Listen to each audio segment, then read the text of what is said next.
কলবে কি দেখতে হইব ইমান, কলবে কি মুতমাইন্নুন বিল ইমান অকলবহু মুতমাইন্নুন বিল ইমান।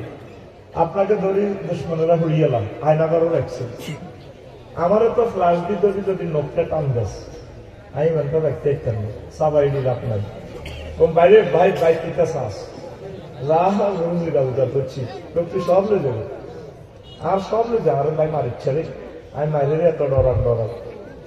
এই কথাটাই আল্লাহ কো বান্দারে, যদি তোমার অন্তর ইমান থাকে, মুখে যদি মাইরে শুনে ঠিক থাকতে না হারা, অসুবিধা নাই, আমি তোমাকে মুমিন হিসেবে কবুল করবো। আরো জোরে তো মুস্তাদরাকে হাকিম 8413 নম্বরে হাদিস নবী কো ইয়াতি আলা নাস জামানুন ইজতামিউনা ফিল মাসাজিদ, আমার ফেনীতে এমন একটা জামানা আইব নবী কো, সেই জামানাতে মানুষ মসজিদ ভর্তি মুসল্লি নামাজ পড়বে, কিন্তু তারা লাইসা ফীহি মুমিন, একজন মুমিনও পাওয়া যেত না।